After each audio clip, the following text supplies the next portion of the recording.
Sudah deal, selamat. Nah, ketika sudah deal, berarti kan sekarang waktunya berbicara atau bergerak tentang syarat atau langkah-langkah menuju AJB, yaitu akte jual beli. Seperti syaratnya apa aja, prosesnya seperti apa, dan biayanya berapa. Simak terus videonya.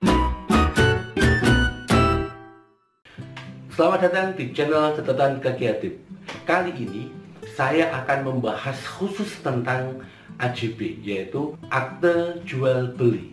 Jadi AJB, kenapa AJB sangat diperlukan sekali dan kenapa AJB harus dilakukan? Ya karena AJB itu emang sebagai syarat mutlak sebuah transaksi jual beli properti. Jadi apakah AJB itu? Yaitu akte jual beli. Sehingga kita memiliki sebuah bukti yang nyata, bukti yang benar-benar tertulis, dan legalitasnya juga legal formalnya ada, karena AJB dilakukan atau dibikin oleh petugas khusus. Ya, petugas khusus. Jadi saat ini atau kali ini saya akan membahas tentang langkah-langkah apa saja yang harus dilakukan ketika kita mau AJB, yaitu akte jual beli. Broker properti wajib tahu, dan semua juga perlu tahu, baik itu buyer, owner yang berhubungan dengan properti juga wajib tahu, apalagi broker properti pemula. Nah, sebelum kita berbicara langkah-langkahnya, alangkah baiknya kita minum teh dulu. Kita minum teh dulu biar sehat. Jangan lupa subscribe dulu, terus bunyiin loncengnya biar ketika ada informasi tentang broker properti atau tutorial properti atau review properti, Anda orang pertama yang tahu. Mari kita minum.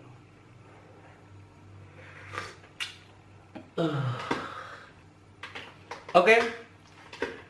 Langkah-langkah yang harus kita jalankan, atau apa saja langkah-langkah yang harus kita lewati ketika kita mau AJB. Yang pertama, syarat membuat AJB. Ya, syaratnya apa aja ketika kita harus melakukan setelah deal dan kita akan transaksi. Syarat AJB itu apa aja yang harus dikumpulkan. Jadi broker harus tahu ini, karena broker lah yang harus menyediakan atau agen properti yang harus mengurus ini. Jadi pertama, ketika kita berbicara tentang owner, apa aja yang harus dikumpulkan oleh owner untuk syarat AJB? Yang pertama yaitu identitas diri, yaitu KTP. Yang kedua KK. Yang ketiga sertifikat tanah, yaitu fotokopinya semua ya ini. Yang keempat PBB terakhir. PBB terakhir sangat penting banget untuk mengetahui atau untuk diikutsertakan, karena ini akan berpengaruh tentang penghitungan biaya pajak jual beli. Yang terakhir adalah NPWP. NPWP sangat perlu banget dan sangat penting banget, karena syarat utama saat ini adalah NPWP, sehingga kita bisa dinyatakan bahwa kita juga sadar akan pajak yang harus kita bayar. Itu syarat atau data yang harus dikumpulkan dari penjual. Nah, yang kedua, ketika syarat itu atau data apa aja yang harus dikumpulkan dari pembeli, itu yang pertama yaitu fotokopi KTP, fotokopi KK, kartu keluarga.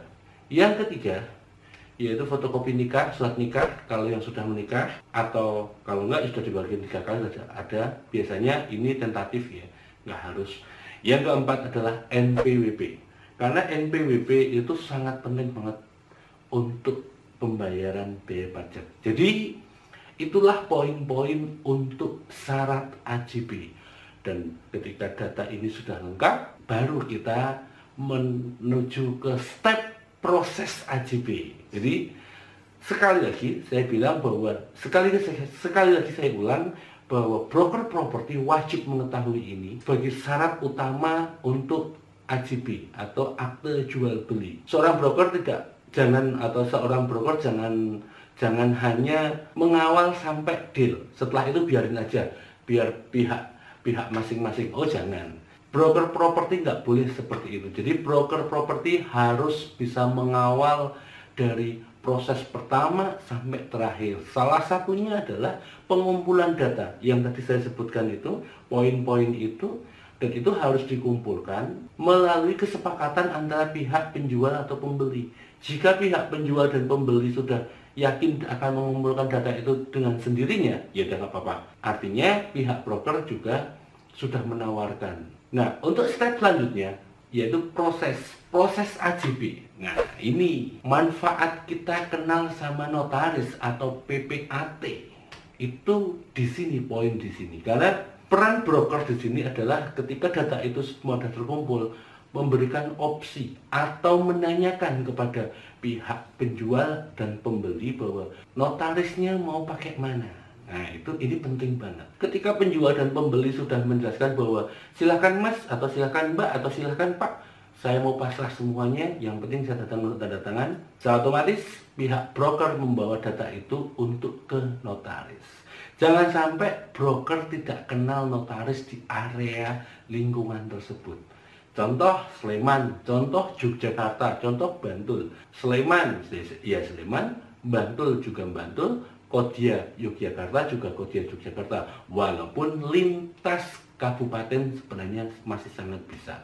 Itu tergantung dari notarisnya. Yang pasti notaris akan lebih recommended ketika satu daerah atau satu wilayah.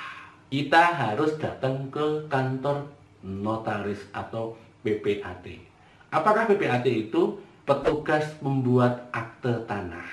Sehingga AJB itu akan kita bikin di kantor notaris tersebut. Seperti apa yang harus kita bawa ke sana? Yaitu langkah pertama kita daftarkan dulu ke notaris tersebut. Setelah kita daftarkan dulu, notaris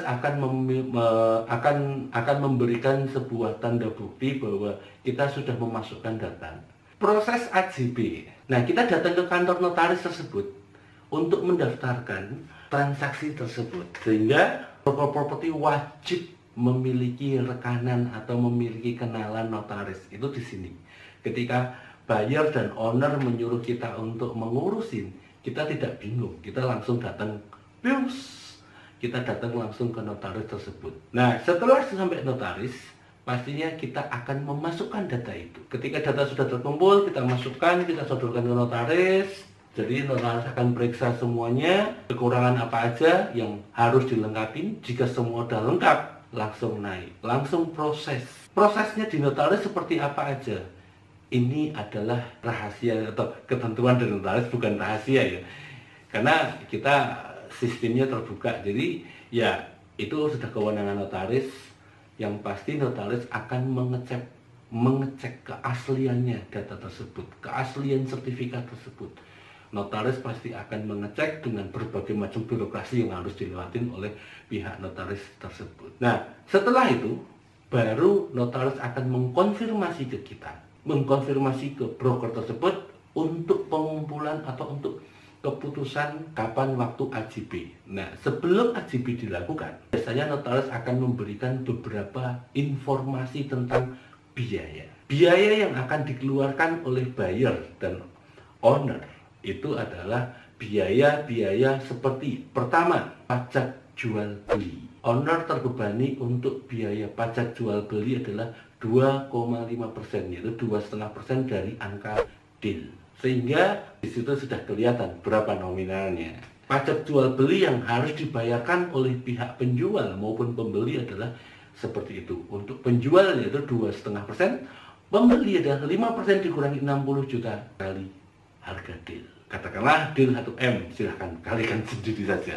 Ini yang harus dijelaskan oleh broker properti kepada buyer dan owner mengenai biaya-biaya administrasi, biaya perpajakan, yaitu pajak jual beli, itu harus diinformasikan di awal sebelum proses ini berjalan.